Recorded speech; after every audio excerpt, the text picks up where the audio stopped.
pé, vamos ler o texto na palavra do Senhor, que se encontra no livro do Evangelho segundo escreveu Lucas. Lucas, vamos dizer junto, nós temos aqui já o tema. Temos aqui o tema. Vamos dizer junto, diga assim: 3 lugares no qual devemos olhar. Muito bem, só as mulheres agora. 3 lugares no qual devemos olhar. Muito bem, agora só os homens. 3 lugares no qual devemos olhar. Glória a Deus. Agora todos nós juntos. 1, 2, 3. 3 lugares no qual devemos olhar. Amém. Glória a Deus. Texto na palavra do Senhor. Glória a Deus, a igreja está animada. Oh, glória a Deus. Eita. Lucas capítulo de número 21, versículo de número 28. Olha como está escrito a palavra profética, que nos diz assim: ora, quando essas coisas começarem a acontecer, olhai para e levantai a vossa cabeça, porque a vossa redenção está. E disse-lhes uma parábola: olhai para e para todas. Muito bem, versículo de número 34 diz assim: olhai para que não aconteça que o vosso coração se encarregue de glutonaria, de embriaguez e dos cuidados da vida, e venha sobre vós de improviso aquele dia. Amém? Amém. Glória a Deus. Agora levante a sua mão. Senhor nosso Deus e eterno Pai, lida fora a tua palavra. Então eu quero te pedir, Senhor, neste momento, Senhor, que a tua palavra vá e não volte vazia, antes faça o que lhe aprove, Senhor amado, trazendo, Senhor, vidas, ó Deus amado, ao entendimento da tua palavra. É o nosso pedido no nome de Jesus Cristo. Amém? Amém. Quantos podem dizer amém? Amém. Glória a Deus. Podemos assentar-se. Muito obrigado. Glória a Deus.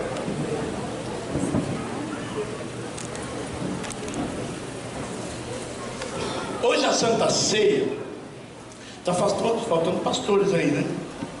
Está faltando pastores aí hoje, né? Tá não? Ou está orando lá atrás? Está orando lá atrás?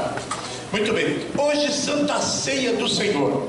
Amados, para mim, na minha concepção, o dia da Santa Ceia é um dos dias mais importantes para a vida daquele que é evangélico.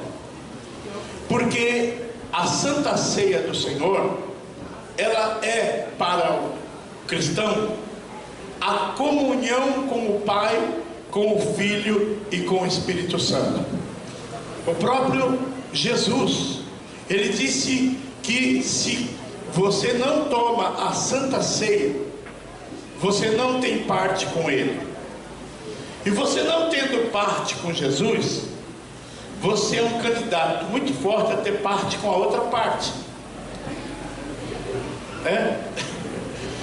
Você não tendo parte com Jesus, você pode muito bem acabar sendo. Aí um dia alguém perguntou: ô bispo, quem não casa com o Filho de Deus? Eu digo, com certeza pode até casar com outro filho, com o filho do diabo. Agora ruim é quando o pai dele for na sua casa. Vai ser difícil. Muito bem. Mas o culto de Santa Ceia não é para você entrar em comunhão com Deus.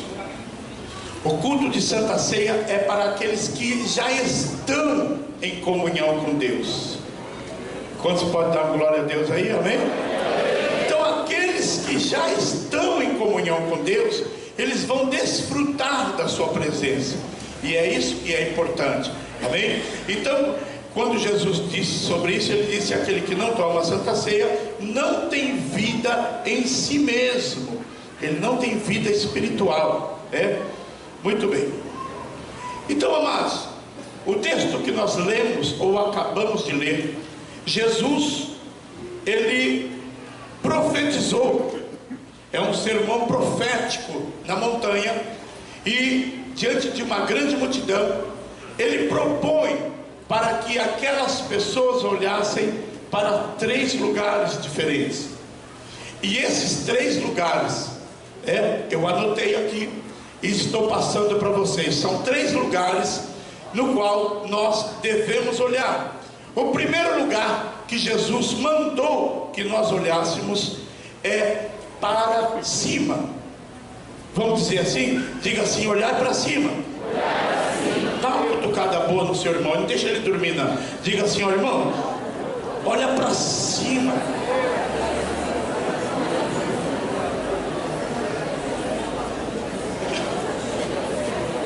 Tem muita gente que sai do Evangelho, que cai na fé, que se desvia de Deus, se desvia do Evangelho. Por quê? Porque ele não olha para cima. Ele olha para a vida do irmão, ele olha para aquele que caiu, ele olha para aquele que falou, ele olha para aquele que se desviou, ele olha para aquele desmantelado. E o Senhor Jesus está dizendo assim: olhar para cima. Olhar para cima é viver na dependência de Deus. Ora, Machuri Candaraia. Quantos depende dele aqui? Amados, ainda que você tenha dinheiro na tua conta, ainda que você tenha um carro bom, ainda que todos os seus filhos estejam com saúde, ainda que eles estejam na escola, ainda que você tenha um plano de saúde bom, não saia da dependência de Deus. Não saia da dependência de Deus. Fica debaixo da nuvem. Depender de Deus e na plenitude do Espírito Santo. Amados, o que é viver na plenitude do Espírito Santo? Viver na plenitude do Espírito Santo é viver todos os dias em oração, sentindo a presença do Senhor e sentir que você está prosperando e que você está sendo um crente vitorioso. Porque, amados, eu profetizo para essa igreja Ruach.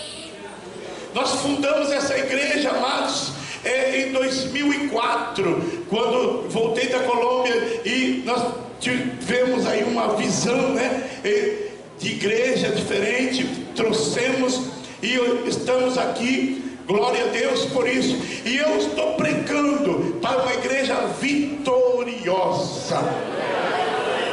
Você não pode viver uma vida fracassada. Fala para o seu irmão aí: você não pode viver uma vida fracassada. O que é viver uma vida fracassada, irmão? O que é viver uma vida fracassada? Viver uma vida fracassada é uma vida, amados, em que a pessoa não consegue se firmar.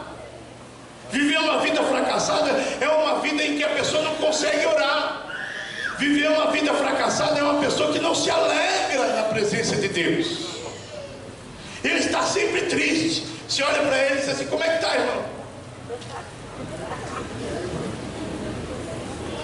Aí se você pergunta para ele no zap, ele te manda aquela figurinha com saindo jorrando, que assim. Aquela figurinha. Como é que está, irmão? Jorra. Um monte de figurinha. Amados, a vida na plenitude do Espírito Santo, amados, eu não vou dizer para você que é tudo bênção, tudo vitória, não, mas é uma vida de conquista, é uma vida de fé, é uma vida de esperança, é uma vida que você diz assim: ó irmão, não está bom não, mas vai melhorar, porque eu estou orando, eu estou buscando, eu sei que alguma coisa vai acontecer. Alguma coisa vai acontecer. Irmão, olhar para cima, irmão. Fala bem no pezinho de ouvido dele assim: para de olhar na vida dos outros.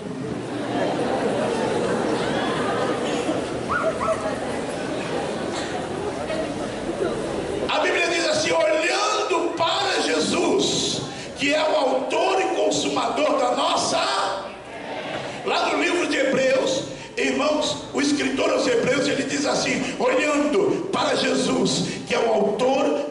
consumador da nossa fé. Quando, irmão Afonso, quando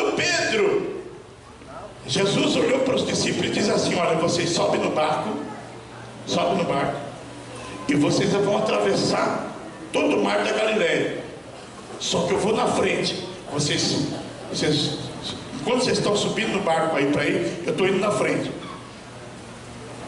Aí os discípulos ficaram: está olhando, está indo na frente, tá? Jesus, ele saiu de dentro do barco, saiu andando na água assim, lá olhando aí,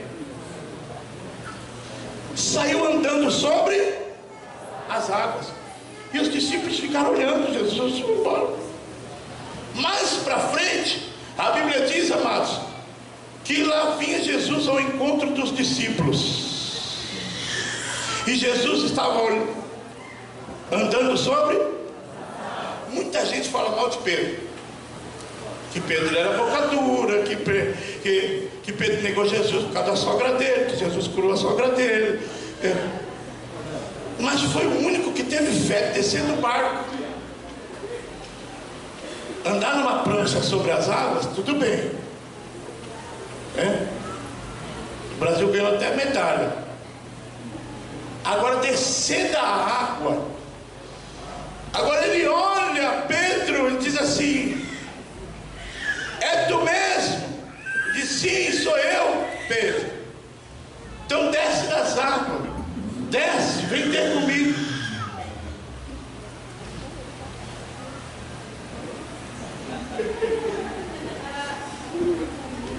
Firmeza. Enquanto Pedro olhava para Jesus, ele andava sobre as águas. Foi não. Parece que eu estou vendo Jesus dizendo: pode vir, então firmeza, anda, firmeza, anda. Só que quando ele sentiu o vento forte, ele parou de olhar para Jesus, e automaticamente que ele parou de olhar para Jesus, foi afundando. Amados, a nossa fé, a nossa esperança, a nossa vitória não está no começo. A nossa fé, a nossa esperança não está no meio. A nossa esperança, a nossa fé está em terminar o nosso trajeto. E se você parar de olhar para Jesus, você afunda. Mas se você olhar para Jesus, olha, irmão, eu vou falar até esse microfone.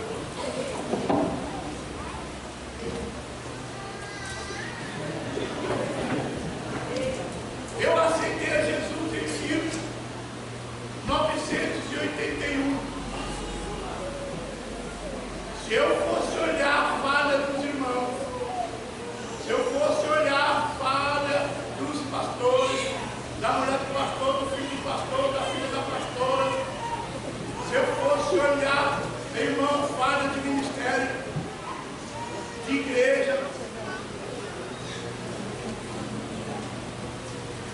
eu não estaria aqui hoje dizendo: o Senhor é o meu pastor, nada me faltará, deitar-me faz em verdes pastos, guia-me mansamente a águas tranquilas, refrigera minha alma, o meu cálice transborda.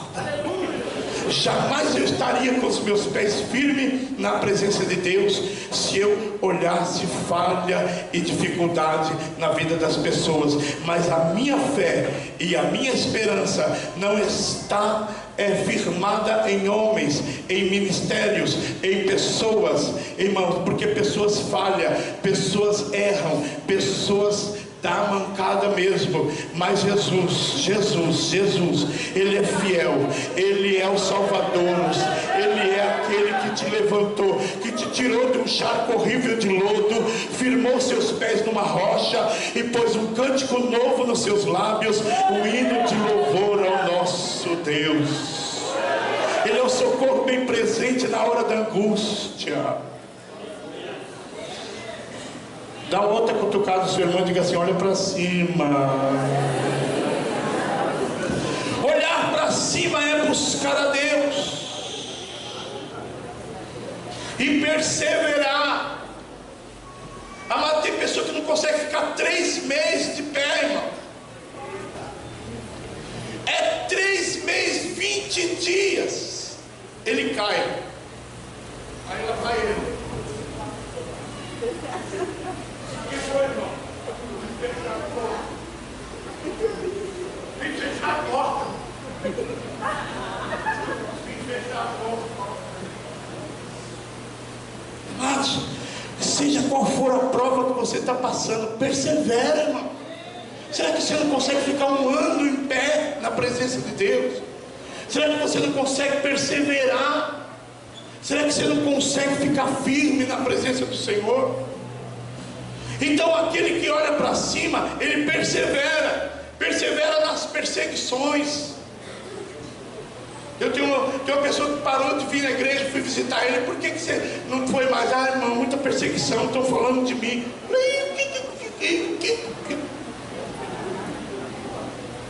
Tanta gente fala de mim, eu paro de ir para a igreja. Não vou parar nada, irmão.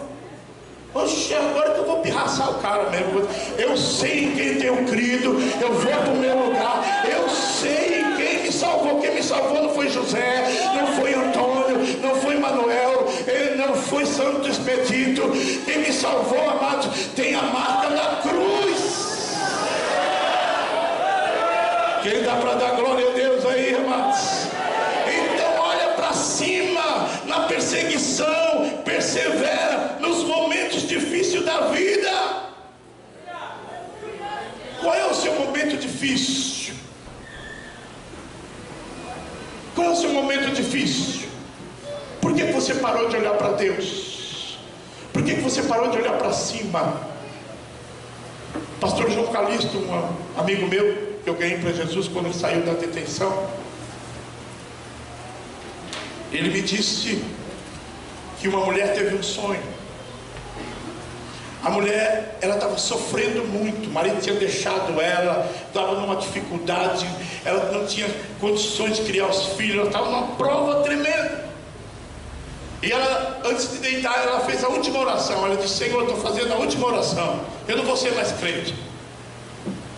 Eu fui fazer a última oração, dobrou o joelho e disse assim: Senhor, eu não vou ser crente mais não, essa é a última oração, e eu não estou conseguindo carregar minha cruz não. Então estou me despedindo, Senhor. Amém. E foi dormir. Sabe o que aconteceu? Ela teve um sonho. Um homem ensanguentado com uma cruz passava perto dela. Ela não conseguia ver o rosto, ela queria ver, porque havia muito sangue naquela cruz. Mas ela ouviu a voz que dizendo assim, a voz dizia para ela: você está sofrendo mais que eu? O seu sofrimento é maior do que o meu. E ela corria atrás do homem para tentar alcançar e ver o rosto, mas ela ouvia a voz daquele homem que dizia: eu sofri mais do que você. A palavra profética para a tua vida é: persevera, porque Jesus carregou a sua cruz. Levante a tua mão e glorifique o nome do Senhor. A Ele honra, a Ele glória para sempre. Olha para Ele e você nunca vai se desviar. Segundo lugar que Jesus mandou olhar, Ele disse: olhai para a figueira e para todas as árvores. Aleluia. Amado, quem sabe você me pergunta: quem é essa figueira? Amados, quando você lê figueira ou vinha na Bíblia, a parábola, ela mostra e se refere sempre a Israel e os seus frutos. Então, amados irmãos, a figueira, ela é Israel, e as árvores são as nações, do mundo. Então, quem é a figueira? Quem é a figueira? Israel. Amados, Israel é o relógio de Deus. A figueira, ou Israel, é o relógio de Deus. Todas as coisas que acontecem, você pode observar no jornal, na ONU, tudo aponta para Israel. E por quê? Porque amados irmãos, o relógio de Deus, tudo acontece em torno de Israel. É um país, geograficamente, o território é como se fosse o Sergipe, como se fosse Sergipe, é bem pequeno, o território de Sergipe é bem pequeno, só que essa terra é a terra mais abençoada em petróleo, e as bolsas de valores dependem de Israel. Quem está entendendo, diga amém? Então, quando a alta da bolsa de valor, ou John Jones, ou daqui no Brasil, ou na América, enfim, é Israel o relógio de Deus. E as outras nações, irmãos, as outras nações são as árvores. É mesmo, muito bem. Todas as profecias estão se cumprindo sobre Israel, sobre as nações. Guerra, terremotos, tsunami, fome, pestes. E a palavra do Senhor diz que todas essas coisas, veja que o texto que nós acabamos de ler, ele diz assim: ora, quando essas coisas começarem a acontecer, olhai para cima, olhai para cima, olhai para Israel. Então, amados, as profecias estão se cumprindo. A igreja está terminando a sua missão em ganhar almas, cuidar de almas, trabalhar. Oh, glória! Por que a igreja, irmã Magali, a igreja, ela é semelhante ao profeta Elias. Nós estamos no mês do apostólico, da autoridade do profeta Elias. Por que a igreja, ela é um tipo de Elias? Sabe por quê? Contar-te ele. Elias, ele disse para o seu servo Eliseu, eu vou a Gilgal, eu vou para Gilgal. Ele disse: eu também vou, Senhor. Aonde o Senhor for, eu vou também. Eu colei contigo. Aí, o que significa Gilgal? Gilgal significa o primeiro lugar onde Israel saiu do deserto e se acampou. Chama-se lugar de redenção. A igreja também, amados, quando nós saímos do Egito, o primeiro lugar, irmão, é casa de Deus. Oh, aleluia. Depois, ele disse: olha, eu estou indo mais para frente aí. E Elias e Eliseu. E mais para frente, amados, eles se encontram novamente. E estavam juntos.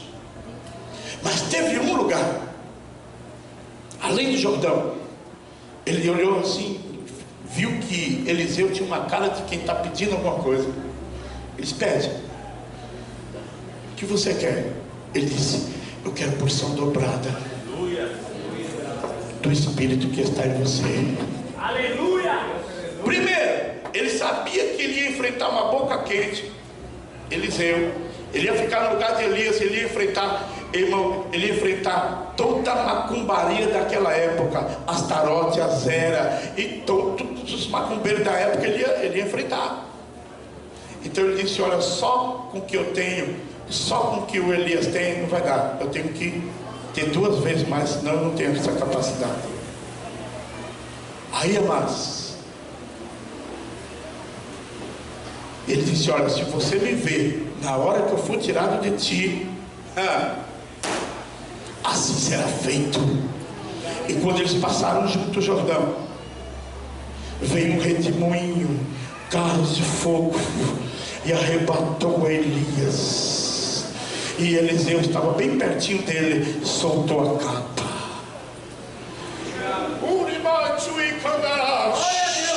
Sabe o que diz, irmão? Fala sobre vigilância, fala sobre prestar atenção nas coisas. Tem crente que vive a vida sem prestar atenção no que está acontecendo. Às vezes as coisas estão se quebrando do lado dele, a família dele está desmantelada, irmão, está desemprego, ninguém se entende dentro de casa, um xingando o outro, uma família desestruturada, e ele não está entendendo nada. E até sorrindo para a igreja. Mas preste atenção, como está a tua vida na presença do Senhor. E o Senhor um dia chegou para um profeta e disse assim: põe a tua casa em ordem para o rei, né? Põe a tua casa em ordem, porque não viverás, mas morrerás. E eu venho neste santuário para dizer para você: ponha a tua casa em ordem, ponha a tua casa em ordem. Olha para Deus, olha para a figueira, põe a tua casa em ordem.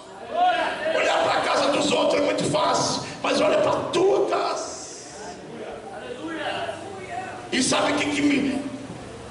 E sabe o que eu me admiro, pastor Helena, os demais pastores? É que Elias foi arrebatado em plena atividade ministerial. Pode anotar isso aí. Enquanto ele estava fazendo a obra, o Senhor veio e arrebatou a Elias. Oh, aleluia, deixa eu profetizar para você.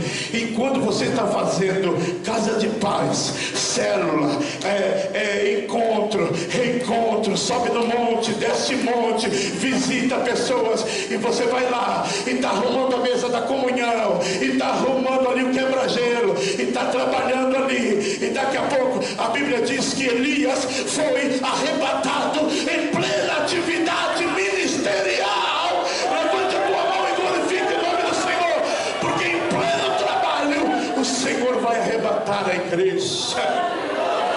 Oh, glória a Deus! Todas as profecias estão se cumprindo sobre Israel. Guerras, terremotos, tsunami, irmão. Esses dias eu estava no Facebook, que eu também tenho, e mandaram um vídeo de um cara que estava num prédio, e o prédio dele estava de frente ao mar, e o barco saiu de lá da onde estava, subiu em cima da praia e começou a levar. Saiu o barco, saiu levando casas, saiu levando pessoas. Era um tsunami. Olha só a palavra profética nesse mesmo texto aí, é Lucas capítulo de número 21. Olha o versículo de número 25, a palavra profética.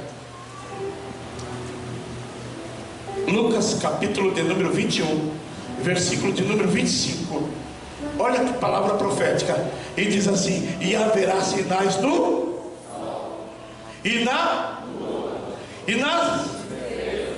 na terra angústias das nações, em perplexidade pelo bramido do mar e das ondas. Isso aqui é uma palavra profética sobre o tsunami. Jesus estava falando sobre o tsunami ainda. Amados, terremotos. Nunca houve na história da humanidade tantos terremotos. Na Itália, amados, eu ouvi dizer que teve um tremor de terra aqui no Ipiranga, no Brasil. Terremoto na Itália, terremoto, irmão, no Haiti. Foi no Haiti? Foi um país da Índia. Terremoto, irmão, na escala Richter 6,5, acabou com a cidade. Tudo isso é Deus está mostrando, Deus está tremendo a terra para mostrar para mim e para você que você precisa olhar para a figueira, você precisa olhar para as profecias e como está acontecendo. Como é que está a sua vida? Eu estou olhando para cima, eu estou olhando a palavra profética, mas como é que está a sua vida? Agora deixa eu dar uma opinião aqui, olha só, isso aqui é uma opinião teológica minha. Eu posso. Se eu falar datas da vida de Jesus, eu estou me identificando como anticristo. Jamais eu vou dar uma data precisa sobre a vida de Jesus. Mas eu posso ler na Bíblia e posso ter alguma exegese interpretativa do texto para mostrar para vocês que nós estamos perto da vinda de Jesus. Olha o que a palavra do Senhor diz aqui.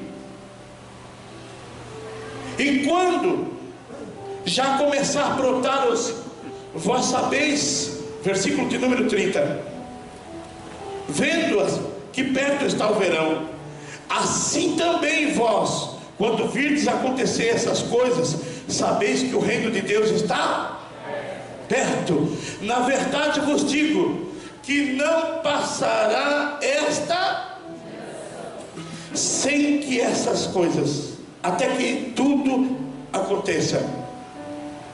E aí eu pergunto para você: quanto é uma geração? O mistério dos 80 anos da geração. Eu nunca ensinei isso aqui.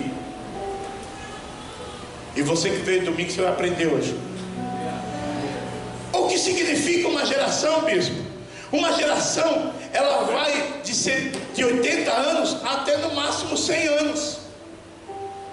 Agora, quando Jesus ele mostra essa palavra profética, ele diz assim: não vai terminar essa geração em que tudo isso aconteça. E aí, amados, eu fui perguntar para vários teólogos, Severino Pedro, Antônio Gilberto e muitos outros, pastor Vicente de Paula Leite, e eu perguntei para várias pessoas, principalmente na época que eu estava estudando teologia, que eu ainda tinha cabelo. Eu cheguei a uma conclusão em que essa geração ela vai passar depois do ano 2000. Aí eu perguntei uma coisa para o Espírito Santo, para mim mesmo. Eu sei que agora, mesmo que eu não fosse bonito, você não ia deixar de me olhar agora. Glória. Eu falei: Senhor, e esses 80 anos, que mistério é esse aí? E por que não pode passar esses 80 anos sem que tudo isso aconteça? E aí o Senhor Jesus, ele falou que isso está dentro de um texto chamado parábola. E eu fui levado à parábola do samaritano, ou do bom samaritano. A Bíblia diz que o samaritano passou o levita, passou o sacerdote, mas o cara que apanhou dos ladrões estava lá, não é isso? E o samaritano pega aquele homem que foi atropelado, foi espancado pelos ladrões. Aquele homem socorre, isso fala do trabalho da igreja. Ele socorre aquela pessoa que foi assaltada, leva para o hospital chamado estalagem no texto. E aí ele diz assim, para aqueles que iam cuidar do homem, ele diz assim: eu vou dar 2 dinheiros. Quantos dinheiro? 2 dinheiros. Cuida deles. Quando eu voltar, se precisar, eu pago o resto. E aí o Espírito Santo me falou que esses 2 dinheiros pode ser, na minha conjectura, pode ser 2000 anos. No calendário de Dionísio, que é o calendário, tem 3 calendários. Tem o calendário judaico, que está no ano 5800 de alguma coisa. Tem o calendário romano, que é o calendário da data do princípio da fundação da cidade de Roma. E tem o calendário de Dionísio, que é o nosso calendário, do monge chamado Dionísio. Dionísio Exíquo. Fala aí para o seu irmão: Dionísio Exíquo. Exatamente, esse Dionísio aí. Então esse Dionísio, ele fez esse calendário que nós temos. Só que esse calendário que nós estamos usando, ele tem um erro de 4 anos e meio para 5 anos de erro. Por quê? Porque ele datou o nosso calendário que nós estamos usando, que é o calendário cristão. Quem está aí me olhando ainda, diga amém. Esse calendário é baseado no nascimento de Jesus Cristo. Só que ele não contou a época em que Deus mandou José e Maria pegar o menino e levar para o Egito. Só que quando o menino já estava grandinho, José volta na morte do Agripa, do Herodes. E aí ele registra Jesus. Se você for em Jerusalém, tem lá o registro de Jesus de Nazaré, filho de José e de Maria. Essa data prescrita, quem está aí ainda, diga amém?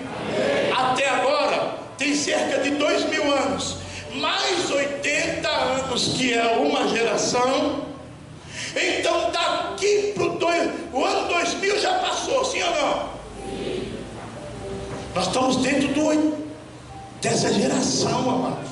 Eu estou até arrepiado, não sei se você está entendendo, mas eu estou ensinando. Então do ano 2000 nós já passou quanto? Me ajuda. Do ano 2000 até agora passou quanto? 16 anos. Então do ano 2000 até 80 anos, a qualquer momento, deixa eu dizer para você, a qualquer momento o povo samaritano pode voltar e dizer: eu estou cuidando da minha igreja, você está cuidando da minha igreja, você está cuidando da minha igreja, você está cuidando da minha igreja.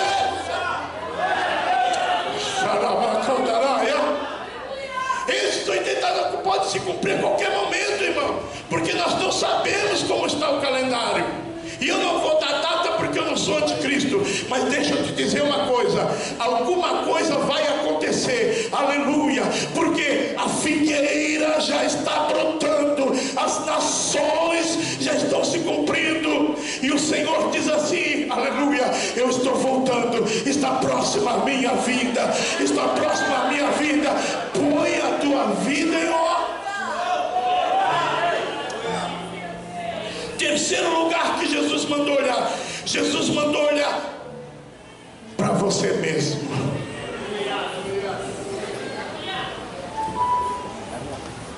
Dá uma olhadinha para você mesmo. Aleluia! Glória a Deus! Dá uma olhadinha para você. Ver os outros, visualizar os outros é muito fácil. Olha o que Jesus está dizendo: olhai para vós mesmos. Glória a Deus! Como está o seu coração? Tem mágoa no seu coração? Amados, enquanto a figueira está brotando, enquanto nós precisamos olhar para cima nas lutas, nos intempéries da nossa vida, como é que está o seu coração? Você está preparado para a vinda de Jesus? Ah, bispo, meu coração está cheio de tranqueira. Eu tenho ódio de várias pessoas. Eu não gosto da presbítera Daniela, não gosto do bispo, eu não gosto da pastora, eu não gosto de fulano de tal. Eu não gosto da minha sogra. Eu tenho ódio do meu marido que me deixou, aquele infeliz. Eu tenho ódio daquele cara que falou de mim, daquele cara que me bateu. Deixa eu dizer um negócio para você, irmão. Eu era cheio de mágoa, sabia disso? Eu era amargurado, eu era um crente, irmão, que eu dava glória a Deus, dava aleluia, até rodava. Mas eu tinha um monte de mágoa no coração. Agora eu não sei o que acontece. Eu vi uns dias desse aqui, um camarada cheio do reteté. Labasté. Na hora da Santa Ceia não tomou. Que símbolo é esse?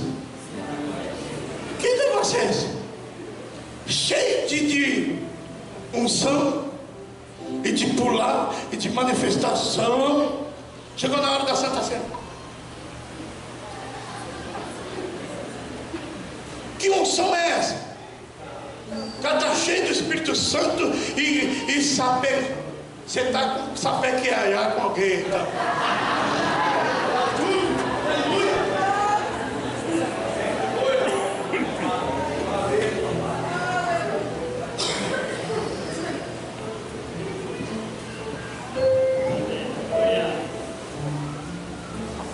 Olhar para vós mesmo. Jesus aconselha a nós analisar o nosso coração. Eu vou repetir aqui em voz de pregador. Jesus nos aconselha a analisarmos o nosso coração e a nossa maneira de viver. Como você está vivendo? Oh, declare, chorei, candaraia. Jesus nos adverte sobre coisas que nos impedem de ser inserido no reino de Deus, tais como glutonaria.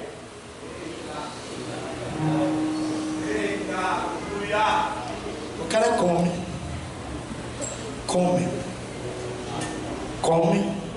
e torna a comer. Eita Deus!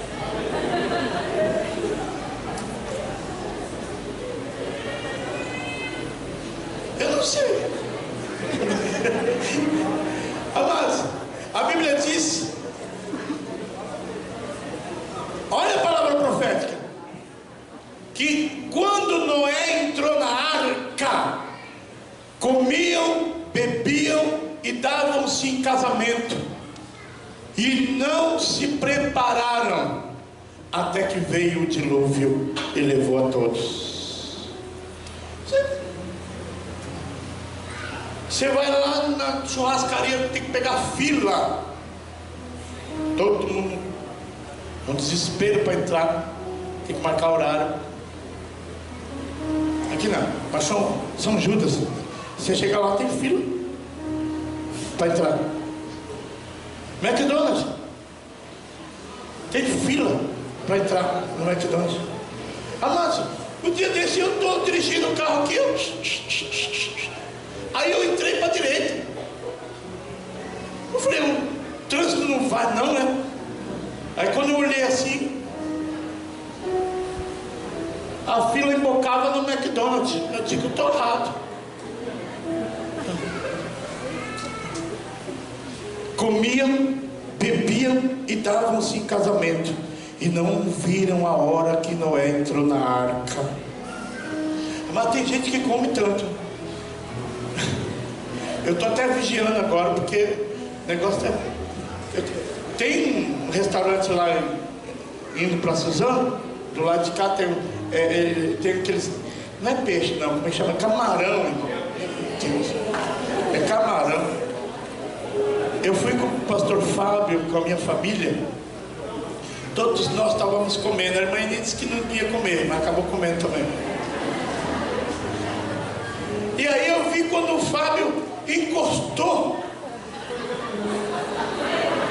Ele estava assim na mesa, ele encostou na cadeira assim. Eu digo, agora vai. Comendo tanto.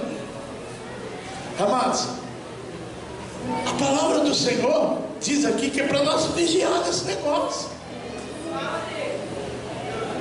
As glutonarias. Pergunta aí para o seu irmão, você come muito?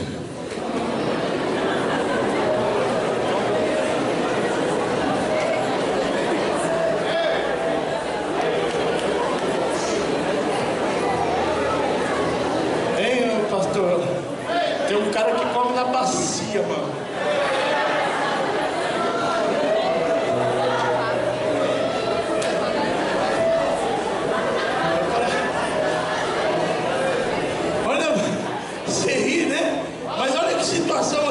Jesus está dizendo, olha só o que ele está dizendo aqui, ó. Ele está nos advertindo. Glutonaria. É bíblico, irmão. É bíblico. E o cara falou assim, ó, rapaz, eu estou me sentindo mal, comi tanto. Eu falei, rapaz, dá uma aliviada aí, põe o dedo aí, alguma coisa. Ele falou, se comesse um dedo, eu comia mais uma linguiça. Miserável. Glutonaria, amados. Glutonaria. Tem que dar um tempo. De vez em quando eu vou no restaurante com os irmãos assim, só de ver eles comer, irmã Maria, eu fico saciado. Falando assim, que depois que vocês comeram tanto, eu vou comer só uma saladinha e vou embora. Misericórdia. Muito bem. Agora escute, amado, olha o que Jesus disse. Ele disse assim, olhai para vós mesmo. Olha para você mesmo. Como é que está o seu coração? Está cheio de mágoa? Se você tiver uma mágoa de alguém aqui hoje, irmão, vai até o teu irmão e peça perdão para ele. A Bíblia diz, reconcilia-te com o teu irmão enquanto você estiver no caminho com ele. Reconcilia-te. Se reconcilia com o teu irmão. Tem muita gente, irmão, que na hora da unção de Deus aqui não pega fogo. Ele não pega fogo. Ele não pega fogo. Vou repetir de novo. Ele não pega fogo. Sabe por quê? Porque tem mágoa do irmão. Mas se você for lá e se acertar com ele, a unção de Deus vai abrir o céu sobre a tua vida e você vai sentir a presença de Deus. Xarabacandaraia. Vai lá, amados, recebe ele como se nada tivesse acontecido. Um dia um homem, ele falou de um rapaz, ele levantou uma calúnia. Isso aconteceu várias vezes comigo, pessoas nos caluniar e depois a gente sentar junto e o cara não conseguir provar. Agora, isso aconteceu, e aí o que ocorreu? Esse homem estava à beira da morte, e aquele homem que havia caluniado disse, puxa, o cara vai morrer, o que eu vou fazer? Aí ele correu na cama onde o cara estava e disse assim, ô irmão, eu vim aqui pedir perdão para o irmão das coisas que eu falei. Eu falei aqui na cidade aí, espalhei tanta coisa aí do irmão. Amados, uma vez o cara falou que eu estava roubando a igreja e eu passando fome. Quem estava fazendo compra para mim era minha filha Varlene. A igreja estava numa situação difícil e o cara me caluniou. Amados, aí o cara chegou no cara e disse assim, escuta, dá para o senhor me perdoar? O cara estava morrendo. Ele disse, dá, mas você faz um favor para mim. Ele disse, eu faço qualquer coisa se você me perdoar. Ele disse assim, por favor, traz para mim aqui um saco cheio de pena de pombo. Ele disse, tá bom. Foi lá, arrumou um saco cheio de pena de pombo e trouxe para o irmão. Aí ele disse, tá bom aqui, olha, é pena de pombo. Ele disse assim, sobe na montanha para nós, para mim, por favor. Você joga essas penas de pombo lá na montanha, na cidade. Ele disse, tudo bem, se isso tá bom para você. Aí o cara jogou, chegou as penas de pombo assim, voou na cidade. Aí ele trouxe o saco vazio. Aí ele falou assim, ó, você me perdoa agora? Você está perdoado, mas tem como você recolher essas penas de novo no saco e trazer para mim? Ele disse, não dá, irmão. Você já me pediu para buscar a pena, já fui, peguei o saco, joguei lá, tá? Agora você quer que eu recolha as penas de novo? Não vai dar. Aí ele disse assim, foi isso que você fez com o meu nome. Então, amados, não vamos comentar se você não tem certeza. Deixa eu te dizer um negócio para você. Tem muita gente com chacota aí com o William Bonner e com a tá sabendo, né? Mas eles são coitados, irmãos. É um casal de macumbeiros do candomblé. Eles são carentes da misericórdia de Deus. Eles precisam de Jesus. É um casamento de 26 anos. Então não vamos falar tem pessoal que é maldoso, né? Fala da salsicha Seara, fala um monte de coisa. Vamos orar por eles, para que eles sejam um casamento restaurado. Quem está aí ainda, diga amém. Então tá bom, quero ver você no Face falando mal dele. Segundo lugar, Jesus está dizendo: cuidado com a embriaguez. Do que você está se embriagando? Do que você está se embriagando? Em Efésios capítulo 5, versículo 18, o apóstolo Paulo diz: não vos embriagueis com o vinho em que há contenda, mas enchei-vos do Espírito Santo. Do que você está se embriagando? Tem pessoa, amados, que ele de vez em quando dá uma calibrada, toma uma cajibrana. Oxe, uns tempos atrás eu estava sentado na mesa cheio de pastores, tinha cantor evangélico também. Aí um olhou para mim assim e disse assim: posso chamar uma cerveja aí? Digo: para mim, tanto faz, meu filho, eu não bebo mesmo. Mas se o senhor? Eu digo: para mim tanto faz. E eles beberam. Cara, que você compra o CD e dá glória a Deus ouvindo o CD. Grandão. Amados, a palavra do Senhor diz: não vos embriagueis com vinho. Pergunta aí para o seu irmão: você está liberto da cachaça? Está liberto aí da Cátia?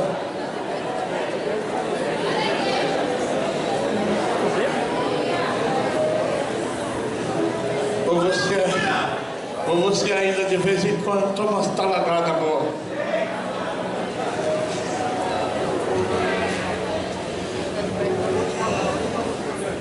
Por último, Jesus ele disse assim: olhai por vós mesmos, para que o vosso coração não se encarregue de glutonaria, de embriaguez e dos cuidados desta vida. O que são os cuidados da vida? São pessoas, amados, que trabalha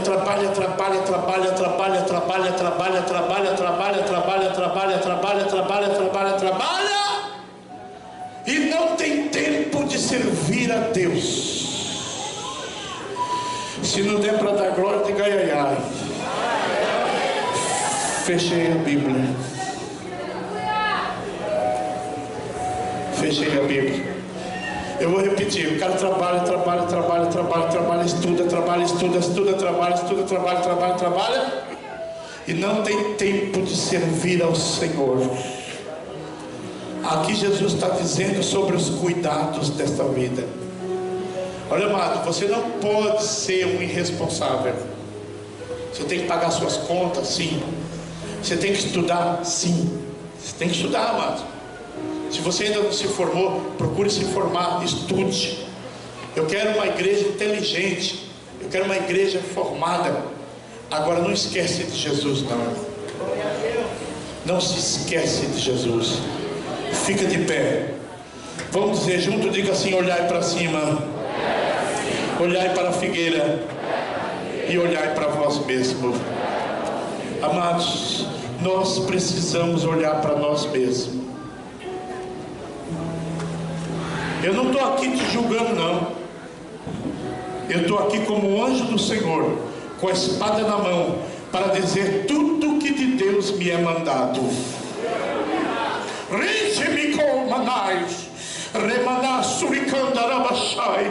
Mas como está a tua vida na presença do Senhor? Deus ele está dizendo aqui: não tem jeito. Eu quero pregar umas coisinhas tão lightzinhas. Eu quero pregar uns negocinhos assim tão, sabe, tão ralinho, mas não tem jeito, não tem jeito. Eu quero pregar um leitezinho assim, sem nada. Mas o Senhor está dizendo aqui: olhai para vós mesmo. Oh, olhai para vós mesmo. Aleluia. Eu quero que você em 1 minuto vá até a pessoa que você sabe que você não se dá bem com ela, que você sabe que já teve uma riscadinha,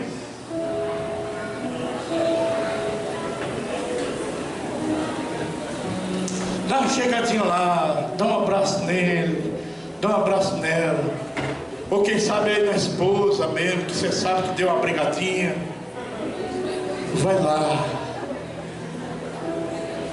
peça perdão agora é a hora da reconciliação.